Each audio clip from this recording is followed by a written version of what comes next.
Hello, welcome my friends, buddies and viewers to our refined version 2.0 of chemistry class 12th. Previous episode में हमने chapter number 4 chemical kinetics को start किया था episode number 22 में. अब episode number 23 में उसकी कुछ और terms as well as definition को हम कवर करने वाले हैं. स्टार्टिंग विद द रेट हमने प्रीवियस वीडियो में भी किया था कि रेट जितने रिएक्शन का रेट है वो डिसाइड करेगा कि रिएक्शन कितनी जल्दी से हो रहा है. रिएक्शन का रेट डिसाइड करेगा. अब रिएक्शन का रेट जो तुमने जान लिया, रिएक्शन का रेट होगा और रिएक्शन के रेट का एक कांस्टेंट भी होगा. That is known by K, that is known as rate constant. और उस रेट कांस्टेंट का एक रेट लॉ एक्सप्रेशन भी होने वाला है. अब उसमें सबसे पहली बात हमारे पास आती है कि ये रेट लॉ एक्सप्रेशन क्या है.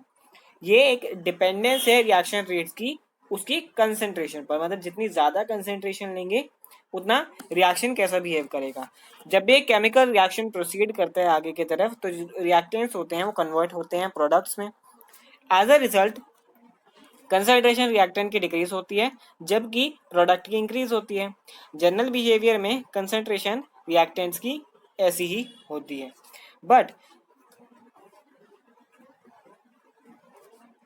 But from the following observation in the beginning जब टाइम टी होता है तो सिर्फ रिएक्टेंट्स ही प्रेजेंट होते हैं.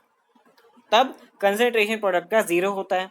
जैसे जैसे रिएक्शन आगे प्रोग्रेस करता है तो कंसंट्रेशन रिएक्टेंट की डिक्रीज होती है जबकि कंसंट्रेशन प्रोडक्ट की इंक्रीज होती है. ये हमने पिछले वीडियो में भी देखा था.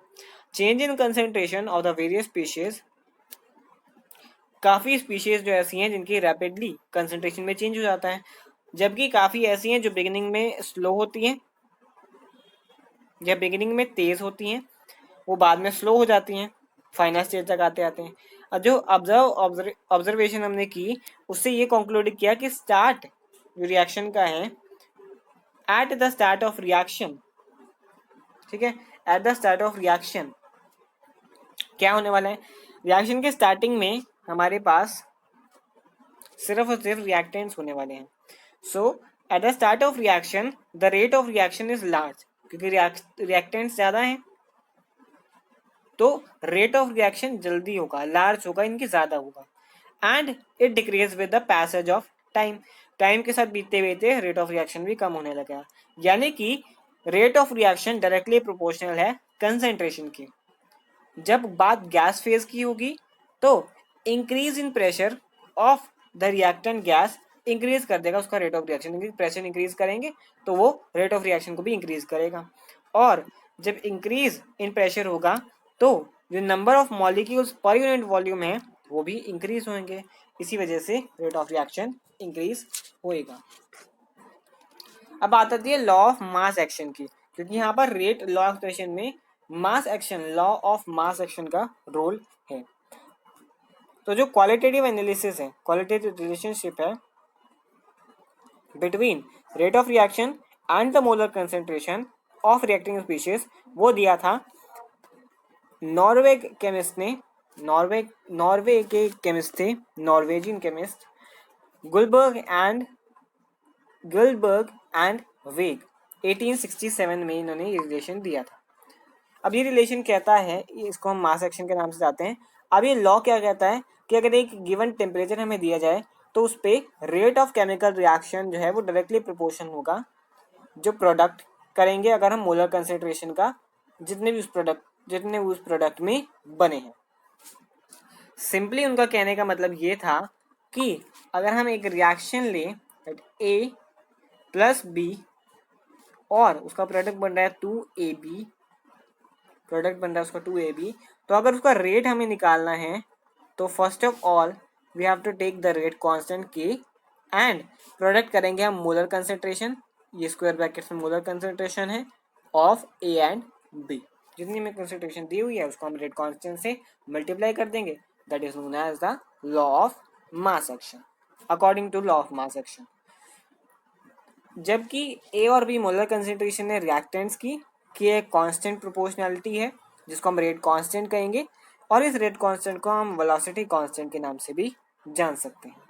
अगर कंसेंट्रेशन जो रिएक्टेंट्स की है वो एक यूनिट कंसेंट्रेशन यानी कि A is equal to B है तो जो रेट ऑफ रिएक्शन है वो डायरेक्टली रेट कांस्टेंट के इक्वल आ जाएगा, यानी कि the rate constant of a given reaction at a given temperature may be defined as rate of reaction when molar concentration of each of the product is unity, और इसको हम अलग से नाम दे सकते हैं, that is specific reaction rate, specific reaction rate.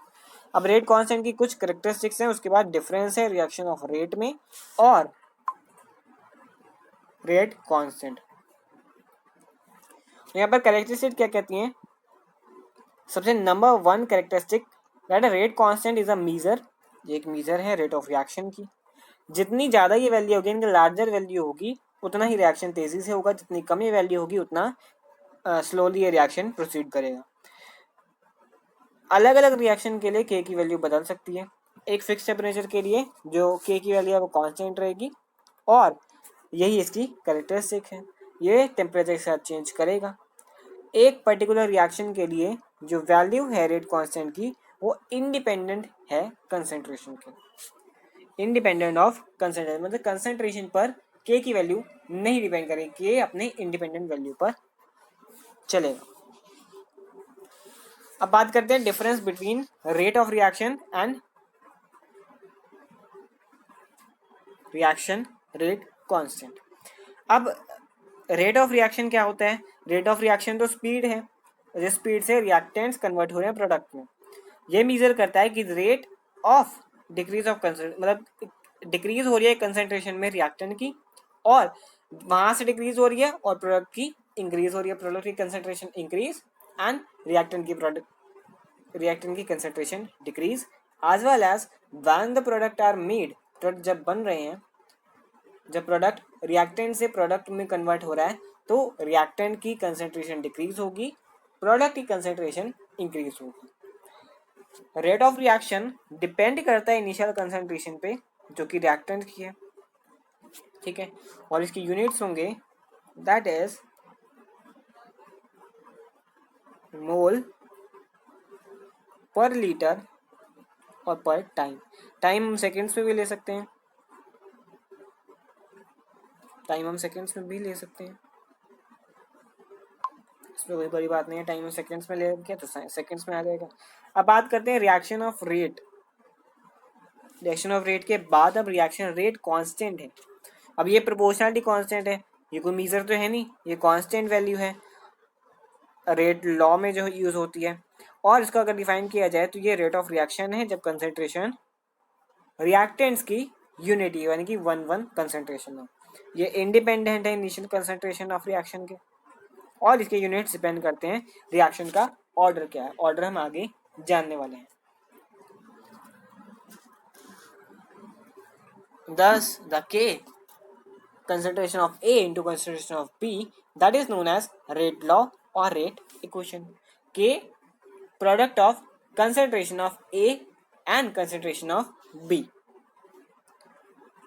और अगर ये पावर्स में है तो ये पावर में वैल्यू चली जाएगी। जैसे कि अगर A के आगे कुछ और लगा हुआ है, जैसे कि यहाँ पर 2A प्लस B gives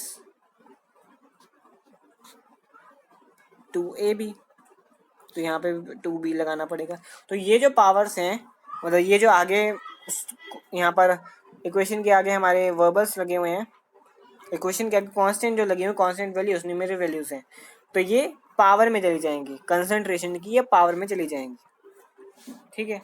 तो इन mathematical equation with notes that the rate of reaction in terms of molar concentration of reactants with each term raised to some power which may or may not as a stoichiometric coefficient। क्योंकि यहाँ पर तो हमें दो दिख रही हैं, अगर हम रिएक्शन करके देखेंगे तो रिएक्शन में हो सकता है जो ये 2 मोल ना यूज हो रहे हो, ये 1.5 हो रहे हैं, 1.7 हो रहे हो, ये एक्चुअल एक्सपेरिमेंट के लिए वैल्यूज नहीं है।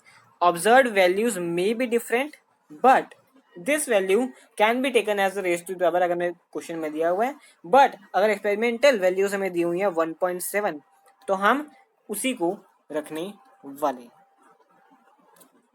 बैलेंस केमिकल इक्वेशन में। तो जो पावर ऑफ कंसंट्रेशन है, the power of concentration terms correspond करता है जो experimentally observe rate of reaction हमें दिख गया है। चलो अगला टॉपिक करते हैं, that is order of reaction. Reaction का ऑर्डर क्या होगा। अब जो डिपेंडेंस है रिएक्शन रेट की कंसंट्रेशन पर, उसको हम ऐसे भी डिफाइन कर सकते, एक्सप्रेस कर सकते हैं in terms of order. In terms of order भी इसको हम एक्सप्रेस कर सकते हैं। इन टर्म्स ऑफ ऑर्डर कैसे करेंगे। अब जो ऑर्डर है, ऑर्डर को कैलकुलेट करने का नंबर 1 तरीका, दैट इज हमें कुछ एक्सपेरिमेंट कैरी आउट करने पड़ेंगे जहां पर हमें डिपेंडेंस, रिएक्शन रेट की डिपेंडेंस उसके कंसंट्रेशन के ईच इंडिविजुअल रिएक्टेंट पर एक गिवन टेम्परेचर पर फाइंड आउट करने पड़ेंगे। और जो कंसंट्रेशन डिपेंड करेगी वेरियस रिएक्टेंट पर, वो हमें देखने को मिल जाएगी, वो रेट लॉ से मिल जाएगी। 10 ऑर्डर ऑफ रिएक्शन कैसे हम डिफाइन करेंगे। Order reaction the sum of the powers, जो पावर्स लगी थी, पावर्स अभी हमने जैसे किया, तो जो सम ऑफ पावर्स होगा, जितनी पावर लगी है ईच एंड एवरी एलिमेंट पर, जो पावर्स लगी हैं उसको हम अगर एडअप कर दें, उसका सम कर दें, तो वो हमारे पास ऑर्डर बताएगा। One more time, that when the molar concentration is raised to the power x, कुछ भी है, x है, y है, तो x y को हम ऐड कर लेंगे, पावर्स को ऐड कर देंगे, and then it give the rate of reaction. The sum of the powers which the concentration terms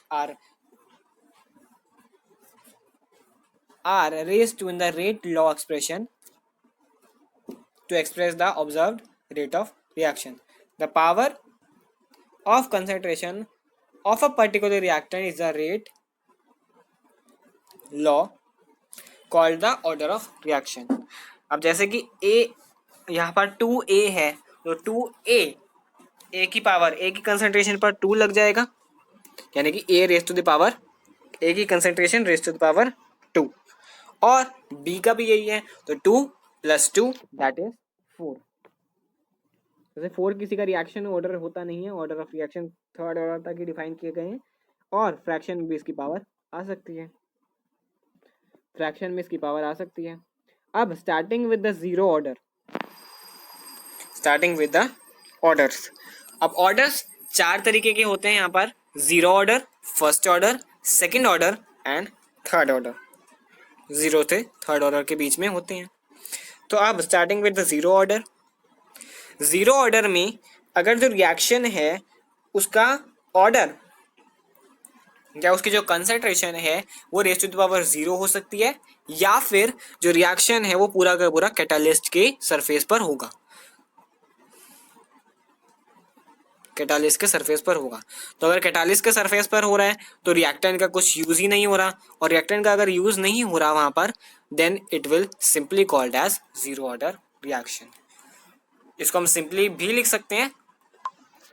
simply अगर लिखें तो हमारे पास एक रिएक्शन है, that is H2O2 hydrogen peroxide, जो कि डिकम्पोज होगा in the presence of I, that is a catalyst.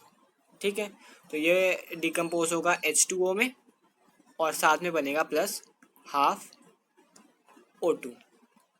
सो ये हो गया जीरो ऑर्डर का रिएक्शन। अब यहाँ हाफ और यहाँ 1 है, तो 1 रेज़ टू द पावर कुछ नहीं जाता, 1 प्लस यहाँ पर in the presence of I होगा, that is called zero order reaction. I के प्रेजेंस में रिएक्शन होगा, तो कैटालिस्ट के प्रेजेंस में हो रहा है, तो यहाँ पर रिएक्टेंट का रोल नहीं बना, इसी वजह से ये जीरो ऑर्डर रिएक्शन है। जबकि फर्स्ट ऑर्डर रिएक्शन में जैसे कि हम यहाँ पे भी देखते हैं, यहाँ पर that is not example of zero order, that is example of first order. But zero order का एग्जांपल अगर हम दें तो अमोनिया का एग्जांपल हमारे पास आता है। अमोनिया का अगर डिकम्पोजिशन हो रहा है तो हम लिखते हैं 2NH3 इज इक्वल टू, थोड़ा सा इसको छोटा कर लेते हैं, 2NH3 is equal to platinum हम डालते हैं, Pt प्लाटिनम डालते हैं और 1130 कैल्विन पर इसको हीट करते हैं। देन N2 प्लस 3H2O पे ये डिकम्पोज हो जाता है। अब ये डिकम्पोज हो गया, देन अब यहाँ पर जो इसकी वैल्यूज थी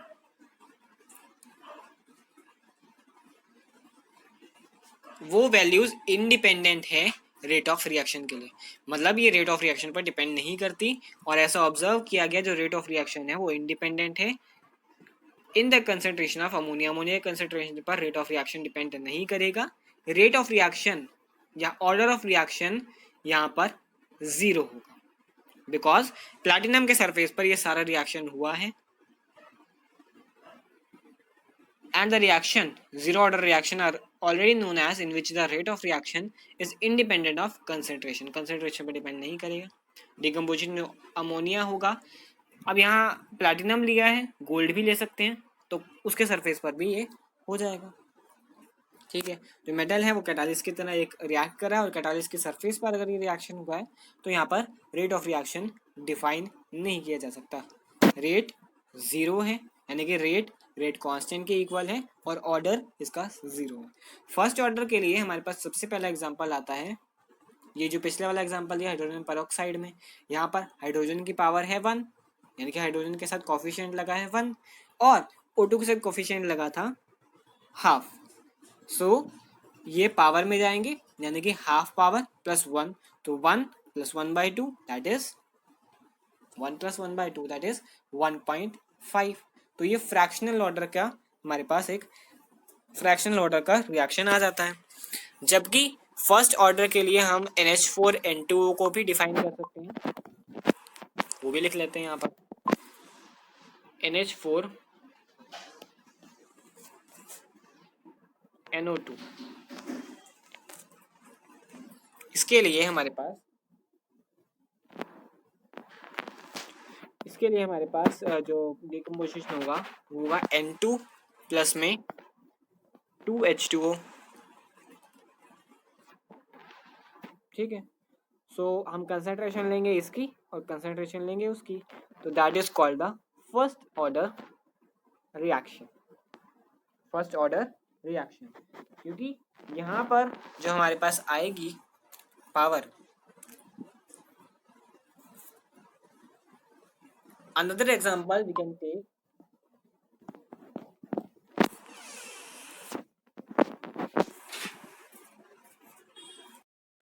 सो यहाँ पर सेकेंड ऑर्डर और थर्ड ऑर्डर के एग्जाम्पल लिखे हुए हैं, that is H2 plus I2 that is equal to 2HI।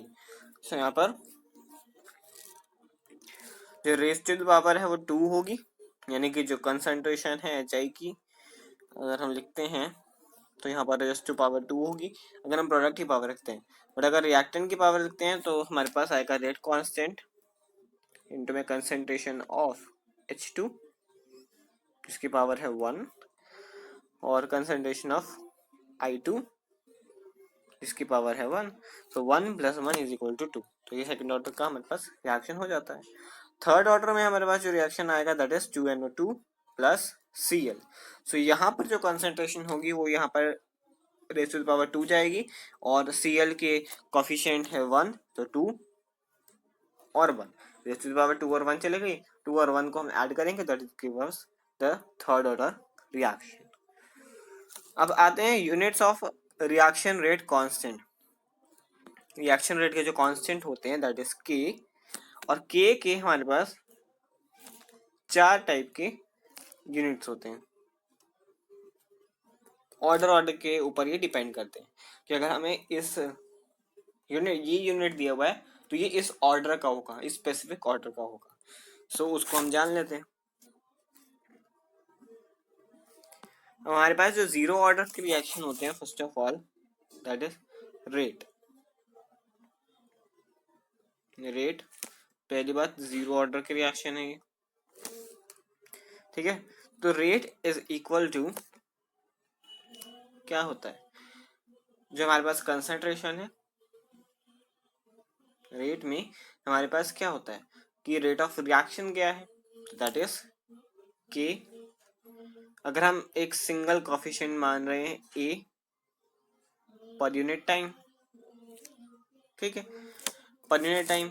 अब जो रेट का हमारे पास फॉर्मूला होता था, दैट इज, या यूनिट होते थे, दैट इज मोल पर लीटर पर टाइम, माइनस में ले सकते हैं इसको, ठीक है। और जो हमारे पास ये पर टाइम नहीं होगी, रेट नहीं है, ये सिर्फ और सिर्फ कंसंट्रेशन है, पर यूनिट टाइम नहीं है। और यहाँ पर जो ए का कंसंट्रेशन होगा दैट इज मोल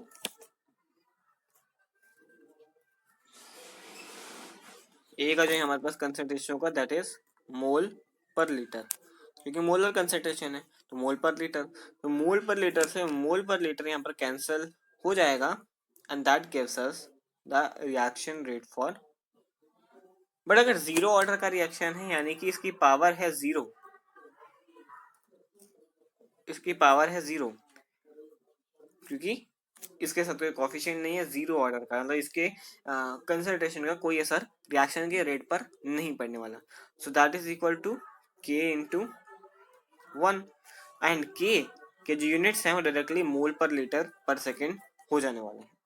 अगर ऑर्डर फर्स्ट ऑर्डर है, यानी कि पावर इसकी है 1, अब पावर 0 नहीं है, अब पावर हो गई है इसकी 1, सो 1 पावर दैट गिव्स मोल पर लीटर, मोल पर लीटर कर देगी तो देन मोल पर लीटर से मोल पर लीटर कैंसिल हो जाएगा रेट के यूनिट्स के साथ, और जो फर्स्ट ऑर्डर की हमारे पास पावर आएगी, यूनिट्स आएंगे, that is second inverse, second inverse. तो पहले के मोल पर लीटर पर सेकेंड, फर्स्ट ऑर्डर के पहले ऑर्डर के सेकेंड इनवर्स, जीरो ऑर्डर के मोल पर लीटर पर second. So move on to the second order. Second order में हमारे पास इसका सिंपली जो हमारे पास मोल पर लीटर, वो तो रिएक्शन का रेट है ही, यूनिट्स है ही। अब जो हमारे पास है उसका स्क्वायर हो गया, यानी कि मोल पर लीटर का स्क्वायर, मोल स्क्वायर लीटर -2, ठीक है। मोल स्क्वायर से एक मोल कटेगा, लीटर -1 से -2 कटेगा। अब यहाँ पर सेकेंड ऊपर आ जाएगा, मोल पर लीटर नीचे चले जाएंगे, यानी कि लीटर लीटर पर मोल पर सेकेंड, ठीक है, क्योंकि यहाँ पर अभी सेकेंड ऑर्डर का रिएक्शन हो गया है। देख लेते हैं उसको भी। और यहाँ पर मोल, एक मोल से एक मोल कट जाएगा, एक लीटर से एक लीटर कट जाएगा, और जो बाकी रिमेनिंग बचेगा that is second inverse is equal to mole की पावर 1 लिखने की जरूरत नहीं है, लीटर की पावर -1 लिखनी पड़ेगी। अगेन आगे बढ़ाएंगे, that gives second inverse upon में मोल पर लीटर। अगर इसको ऊपर ले जाना है तो लीटर पर मोल और पर सेकेंड, ठीक है। ये हमारी सेकेंड ऑर्डर का रिएक्शन यूनिट्स हो गए।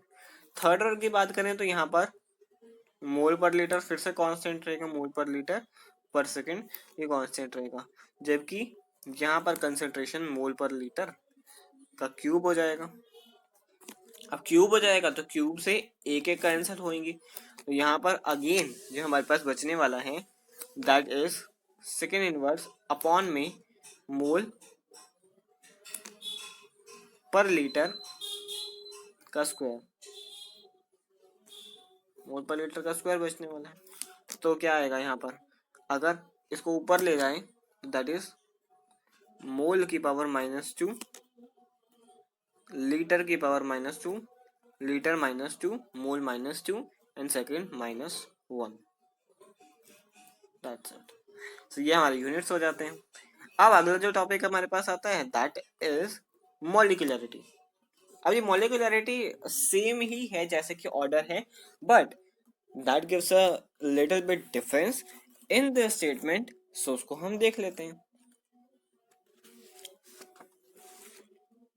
There's a little bit difference between the statement, original statement और जो बुक की स्टेटमेंट है उसमें डिफरेंस होगा। And there is the molecularity. जो हमारी मोलिकुलरिटी है वो नंबर ऑफ रिएक्टिंग स्पीशीज है, यानी कि जो मॉलिक्यूल्स हैं, एटम्स हैं और आयंस जो रिएक्ट कर रहे हैं रिएक्टिंग स्पीशीज में हैं, जो कोलाइड करेंगे साइमल्टेनियसली। किस लिए कोलाइड करेंगे? उनको केमिकल रिएक्शन लाना है, इसी वजह से वो कोलाइड करेंगे और उसी को कहेंगे मोलिकुलरिटी। ये कोलिजन थ्योरी पर बेस्ड है। फॉर अ केमिकल रिएक्शन जब होगा तो रिएक्टिंग स्पीशीज मॉलिक्यूल्स कोलाइड करने ही चाहिए। ठीक है, तो यहाँ पर जो ये मॉलिकुलरिटी है वो भी 3 टाइप की है, दैट इज यूनिमॉलिक्यूलर, बायमॉलिक्यूलर, ट्राइमॉलिक्यूलर। तो ये 3 टाइप की हमारे पास मॉलिकुलरिटी। अब हमारे पास पहली टाइप आती है इसकी, दैट इज यूनिमोलिकुलर।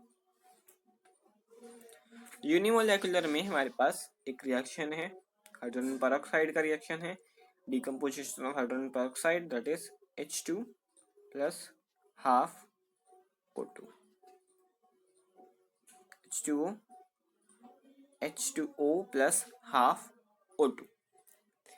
ये यूनिमोलिकुलर क्यों है? जो रिएक्शन में इन्वॉल्व है decomposition of a single species का डिकम्पोजिशन हो रहा है, यानी कि यहाँ पर H2O2 एक सिंगल स्पीशीज है। द मोलिकुलरिटी इज 1 मोलिकुलरिटी, क्योंकि इसके साथ कोई हमारे पास कोफिशिएंट नहीं जुड़ा हुआ। ठीक है,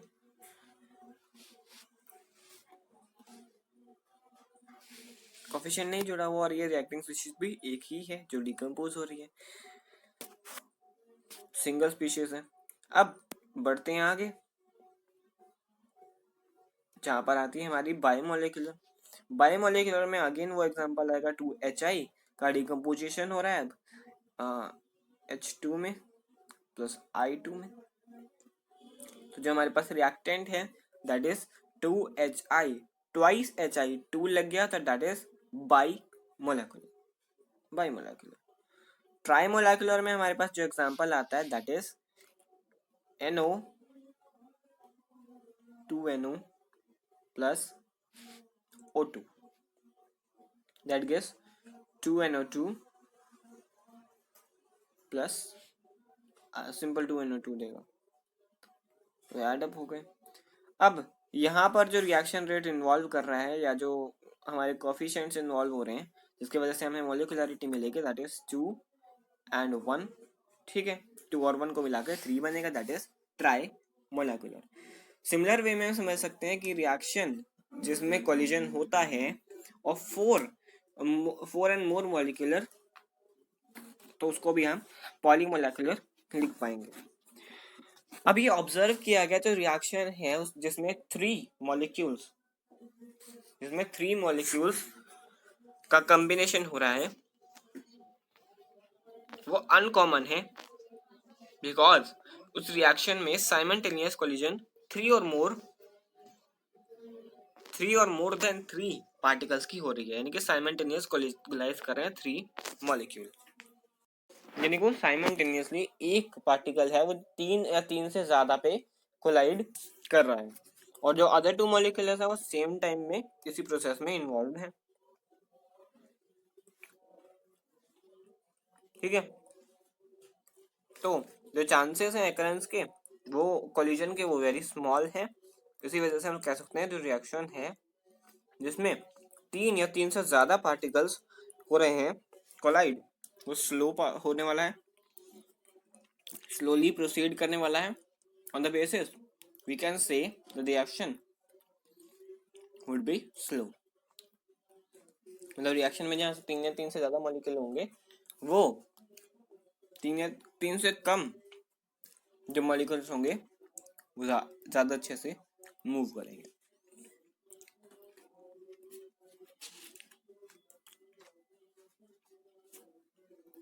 तो next move with another topic that is difference between the order of reaction and molecularity. तो मॉलिक्यूलरिटी और ऑर्डर ऑफ रिएक्शन में द बेसिक डिफरेंसेस, मॉलिक्यूलरिटी है नंबर ऑफ रिएक्टिंग स्पीशीज जो साइमल्टेनियसली कोलाइड करेंगे एलिमेंट्री और सिंपल रिएक्शन में। Molecularity applicable होगी सिर्फ एलिमेंट्री रिएक्शन के लिए, कॉम्प्लेक्स रिएक्शन के लिए मॉलिक्यूलरिटी का कोई मीनिंग नहीं है। मॉलिक्यूलरिटी एक थियोरेटिकल कॉन्सेप्ट है और जो मॉलिक्यूलरिटी का नंबर है, जो वैल्यूज आएंगी वो होल नंबर की वैल्यूज आएंगी, that can not be a integer, that is 1 2 3 etcetera. Molecularity of a reaction zero नहीं हो सकती क्योंकि पार्टिकल्स कोलाइड करेंगे ही करेंगे वहां पर। और कॉम्प्लेक्स रिएक्शन के लिए मोलिकुलरिटी को हम एलिमेंट्री स्टेप्स में डिफाइन कर सकते हैं। Molecularity of the slowest step, जो स्लोएस्ट स्टेप्स की मोलिकुलरिटी है वो ऑर्डर ऑफ रिएक्शन के इक्वल होगी। अब ऑर्डर क्या होगा? ऑर्डर जो सम ऑफ पावर्स है, कंसंट्रेशन के जो सम है, कंसंट्रेशन की रेस्ट टू द पावर का सम है, उसको हम कहेंगे ऑर्डर। रेट एक्सप्रेशन में जो हम डिफाइन करते हैं, ऑर्डर एप्लीकेबल होता है सिर्फ एलिमेंट्री को नहीं, वो कॉम्प्लेक्स रिएक्शन पर भी एप्लीकेबल है। ऑर्डर ऑफ रिएक्शन हम एक्सपेरिमेंटली डिटरमाइन करते हैं। ऑर्डर ऑफ रिएक्शन कोई होल नंबर की जरूरत नहीं होती, इसकी फ्रैक्शनल वैल्यूज भी हो सकती हैं, और जो ऑर्डर ऑफ रिएक्शन है वो जीरो भी हो सकता है। अभी हमने किया जीरो ऑर्डर का रिएक्शन। और जो हमारे पास कॉम्प्लेक्स रिएक्शन है उसके लिए ऑर्डर जो स्लोएस्ट स्टेप में गिवन, स्लोएस्ट स्टेप में उसका ऑर्डर आ जाता है। अब हमारा अगला टॉपिक आता है, that is integrated rate expression. Integrated rate expression मतलब हम रेट एक्सप्रेशन को अगर इंटीग्रेट करें तो उससे के की जो वैल्यूज है या के को जो हमारे पास वैल्यूज है, ये जो फॉर्मूलाज हैं वो आ जाते हैं। अब के कुछ फॉर्मूलाज ऑर्डर वाइज हम देख लेते हैं कि के की जो ऑर्डर है वो अकॉर्डिंग टू दैट फॉर्मूला कैसे निकलने वाले हैं, क्योंकि हमें न्यूमेरिकल्स में तो वही काम आएंगे। ठीक है, तो starting with the zero order, starting with the zero order, starting with the zero order, उसका हमारे पास सबसे number one formula that is कि हमारे पास रेट कांस्टेंट है इनटू में कंसंट्रेशन या initial concentration that is R not minus final concentration upon में time.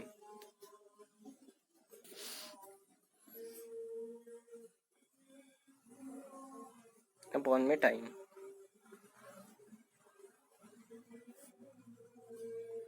So there it is the formula of K when the order is order is zero.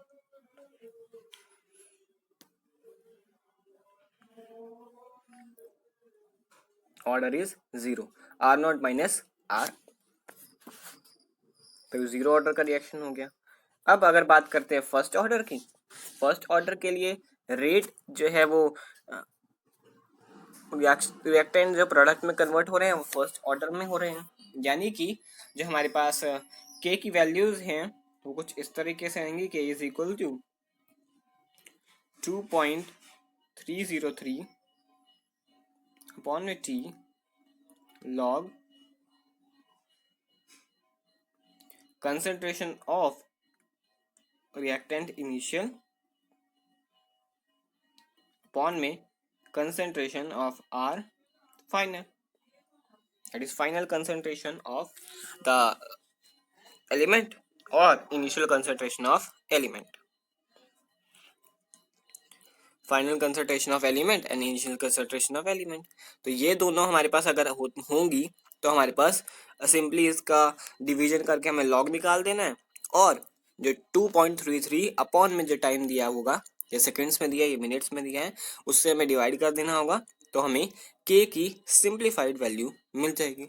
या हमें किसी समय टाइम निकालने को कहा होगा तो हम के को नीचे लाकर टाइम को ऊपर ले जा सकते हैं।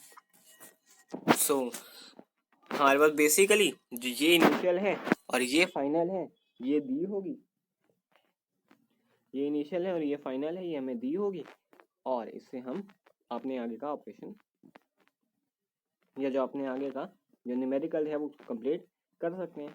न्यूमेरिकल सीरीज हम देखेंगे, न्यूमेरिकल सीरीज में भी इसको करने की कोशिश रहेगी।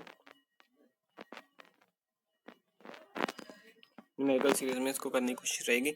अब यहाँ पर फर्स्ट ऑर्डर का हो गया रिएक्शन हमारे पास, फर्स्ट ऑर्डर का रेट कांस्टेंट का फॉर्मूला आ गया हमारे पास। अब यहाँ पर फर्स्ट ऑर्डर और जीरो ऑर्डर बेसिकली ज्यादा पूछे जाते हैं in the exam point of view, in the exam point of view ज्यादा पूछे जाते हैं।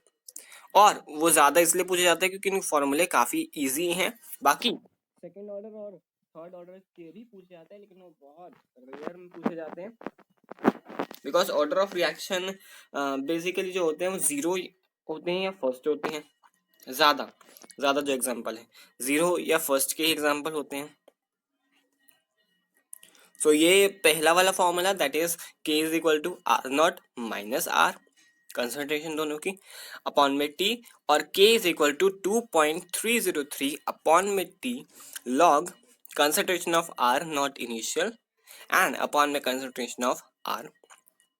तो ये दोनों फॉर्मूले अगर याद रहते हैं then calculation will be very easy, और इसके ग्राफ भी बनेंगे जिन ग्राफ्स को हम अगली वीडियो में कवर करने वाले हैं। इनके ग्राफ्स की वजह से हम पता लगेगा कि इसकी स्लोप, ग्राफ की स्लोप हम कैसे निकाल सकते हैं, और log R not by R अगर हमें पता है तो उसे के टी कैसे निकाल सकते हैं। ठीक है, तो हम आर नॉट बाय आर का ग्राफ पुट करेंगे, उसको टी के वर्सेस पुट करेंगे, और उससे हमें के यानी कि स्लोप पता लग जाएगी, के अपॉन 2.303। सो इस वीडियो के लिए आई थिंक सो इतना काफी है, क्योंकि फर्स्ट ऑर्डर का अगर हमें लिखना भी है, फर्स्ट ऑर्डर और zero order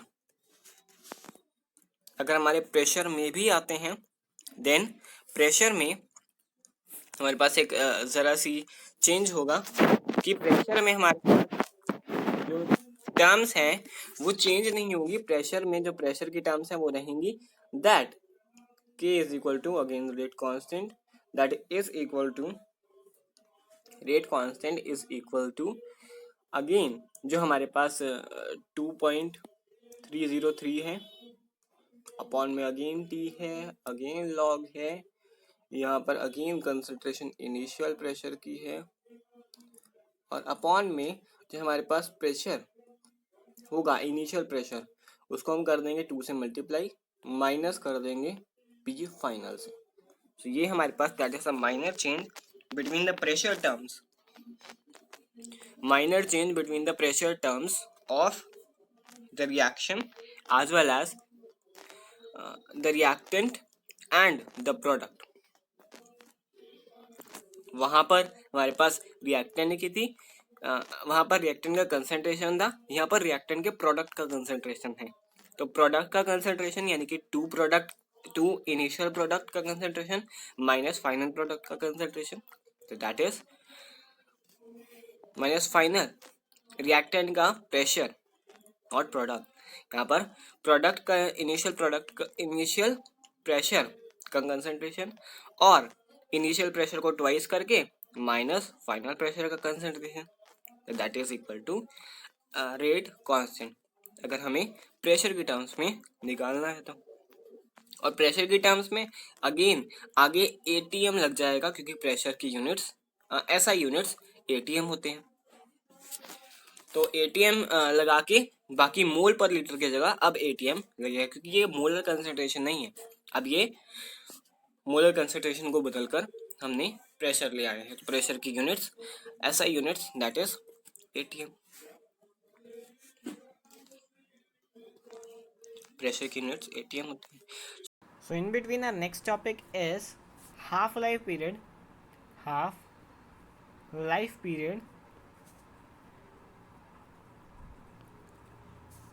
of a reaction. अब यहाँ पर हाफ लाइफ पीरियड का मतलब क्या हुआ, यानी कि जो रिएक्शन पूरा हो रहा है उसमें से अगर जो कंसंट्रेशन है रिएक्टेंट की, जो इनिशियल कंसंट्रेशन है रिएक्टेंट की, वो हाफ टाइम में, मतलब हाफ ऑफ इनिशियल कंसंट्रेशन हो जाती है कितने टाइम में, that is called the half life period of a reaction. अब जनरली इसको समझ लेते हैं।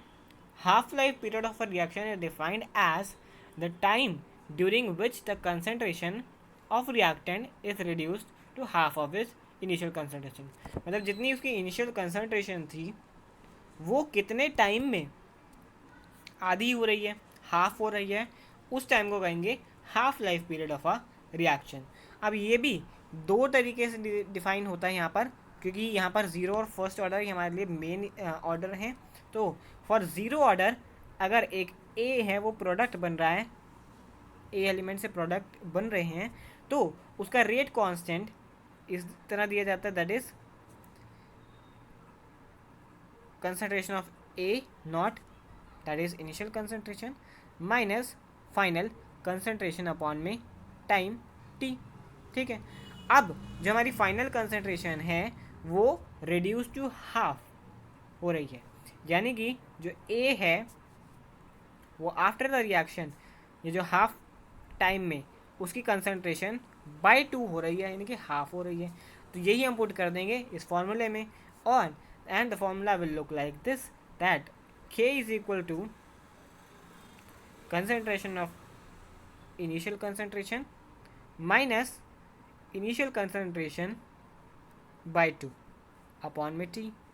अब एक इनिशियल कंसंट्रेशन है उसमें से उसकी हाफ माइनस हो रही है, तो इज इक्वल टू में इनिशियल कंसंट्रेशन ही बची हुई आधी रह जाएगी, यानी कि A नॉट बाई 2, और नीचे है टाइम पीरियड, सो 2 इंटू टाइम पीरियड को हम 1/2 लिखेंगे क्योंकि ये हाफ टाइम का टाइम पीरियड है। अब अगर हमें टाइम पीरियड ही निकालना है, क्योंकि यहाँ पर हाफ लाइफ पीरियड लिखा हुआ है, तो T half is equal to concentration of A, initial concentration of A after minus, क्योंकि ए नॉट पूरा है उसमें से उसका आधा माइनस हो गया, तो आधा ए नॉट बाई 2 ही बचा, ए नॉट बाई 2 बचा और नीचे 2 है और यहाँ पर के आ गया, तो that is the half life period of a reaction for zero order reaction. अब आते हैं फर्स्ट ऑर्डर के लिए। फर्स्ट ऑर्डर में हमारे पास जो इक्वेशन होती थी that is K is equal to 2.303 upon में time period log concentration of initial concentration and final concentration। अब जो फाइनल है वो रिड्यूस टू हाफ हो गई है, so there it is the K is equal to 2.303 upon में T log R not वही है, अपॉन में जो नीचे है फाइनल कंसंट्रेशन वो आर नॉट अपॉन 2 हो गई है आर की जगह, क्योंकि फिर से हमने चेंज कर लिया। अब अगेन जो ये डिनोमिनेटर में हमारा 2 है ये चला जाएगा ऊपर, K is equal to 2.303 upon में अगेन टी लॉग 2 बाहर आ जाएगा, कांस्टेंट वैल्यू है, कंसंट्रेशन ऑफ आर इनिशियल और concentration of R initial. So R initial से आर इनिशियल यहाँ पर कैंसिल हो जाएगा बिकॉज उन दोनों की वैल्यूज़ तो सेम ही होंगी। बचने वाला हमारे पास क्या है, that is equal to 2.303 upon में टी टाइम और इनटू में जो log 2 की वैल्यू है, इनटू में जो log 2 की वैल्यू है, ये हम log 2 की वैल्यू देख लेंगे और जो हमारे पास फॉर्मूला बनेगा इसको मल्टीप्लाई करने के बाद that is K is equal to 0.693 upon में टी, और अगर हमें टी ही निकालना है, टी हाफ निकालना है यानी कि half time period, so 0.693 upon में के। So for first order this is the half period of a reaction, half life period of a reaction. So हमारे लिए ये जो दो हैं, और number one thing to note about that molar concentration, जो हमारे पास इनिशियल कंसंट्रेशन है उस पर ज़ीरो ऑर्डर का रिएक्शन ही डिपेंडेंट होता है। फर्स्ट ऑर्डर का रिएक्शन में जो हमारे पास कंसंट्रेशन पर कोई वैल्यू डिपेंडेंट नहीं होती, क्योंकि कंसंट्रेशन की वैल्यूज़ आपस में कैंसल्ड हो जाती हैं। सो कंसंट्रेशन पर डिपेंडेंट नहीं है, independent of concentration in the first order but dependent on concentration of zero order reaction. So there it is the main difference between the two. अब अगर इसकी ग्राफिकल सिचुएशन की बात करें, सो for first order, for zero order के लिए हमारे पास जो हाफ लाइफ पीरियड है वहाँ पर कंसंट्रेशन पर डिपेंडेंट है, इनिशियल कंसंट्रेशन पर. सो graph will look like this. For first order जो टाइम है हाफ टाइम, और यहाँ पर कंसंट्रेशन का कोई रोल नहीं है, इसी वजह से फर्स्ट ऑर्डर में ग्राफ कुछ इस तरह बनेगा, कांस्टेंट ग्राफ बनेगा. As well as second order में भी ग्राफ कुछ इसी तरीके का बनने वाला है, क्योंकि यहाँ पर 1 अपॉन द कंसंट्रेशन हो जाएगा. यदि कंसंट्रेशन के टर्म्स में अगर सिंपली हम ग्राफिकल मेथड लेते हैं तो उस ग्राफिकल मेथड में यहाँ पर ग्राफ्स में चेंज आने वाला है और के की वैल्यूज़ में भी चेंज आने वाला है. उसको हम ज़रा देख लेते हैं. वहाँ पर जो चेंज आएगा, वहाँ पर जो रिएक्शन होगा, रेट और जो कंसंट्रेशन में है, वहाँ पर ज़ीरो ऑर्डर में जो कंसंट्रेशन है वो मैटर नहीं करती है. मतलब ज़ीरो ऑर्डर में जो कंसंट्रेशन है दैट इज़ आर की power 0 that is equal to 1, और ये 1 मल्टीप्लाई होता था के से, और के एक कॉन्स्टेंट वैल्यू है, इसी वजह से जो कंसंट्रेशन है versus the rate graph, this will look like a constant graph.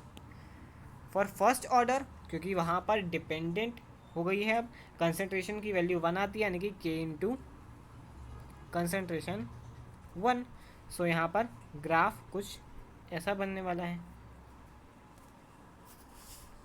Second order के लिए भी कुछ ऐसा बनेगा, लेकिन वो ऐसा बनेगा, और थर्ड ऑर्डर के लिए वो कुछ ऐसा बनेगा, क्योंकि वहाँ पर आर स्क्वायर और आर क्यूब की वैल्यूज़ में डिफरेंस आने वाला है.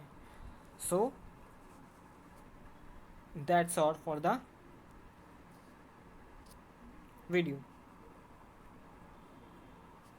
अब इसके बाद के कुछ टॉपिक्स हैं, कुछ 2 ही 3 टॉपिक्स हैं, उसको हम नेक्स्ट वीडियो में डेफिनेटली कवर करेंगे. So that's all for the video. I hope you all will understand the topics covered in this video and definitely follow the refined version 2.0 of chemistry and physics class 12. So because of this 2 refined version, we cannot continue the third refined version, that is of maths. So you can do maths by yourself and enjoy these 2 physics and chemistry refined versions. So I'm signing off now. So until then, stay tuned and keep studying. Bye bye and thank you so much for today's episode. अगले episode में हम इस chapter की I think so and कर सकते हैं इस chapter को, and we can shall carry forward to our second book that is of organic chemistry. So हम कल से तो नहीं, कल हमारा इस बुक का लास्ट वीडियो हो सकता है. पहली बुक हमारे पास ख़त्म होगी और इसके बाद हम दूसरी बुक पर आएंगे, जिसमें हमारे पास बेसिकली 2 चैप्टर काटने के बाद 5 चैप्टर ही बचते हैं, और उन 5 चैप्टर को हम इस मार्च मंथ में कवर करने की पूरी कोशिश करने वाले हैं. सो उसके दूसरे पार्ट के लिए भी अब तैयार रहिएगा, क्योंकि ऑर्गेनिक हमारे लिए इतनी आसान नहीं होने वाली. ऑर्गेनिक में हमारे पास 5 चैप्टर हैं और उन 5 चैप्टर को हम नियर अबाउट 12 दिनों में कवर करने की कोशिश करने वाले हैं. So bye bye for now. I will meet you in the next video. Thank you so much.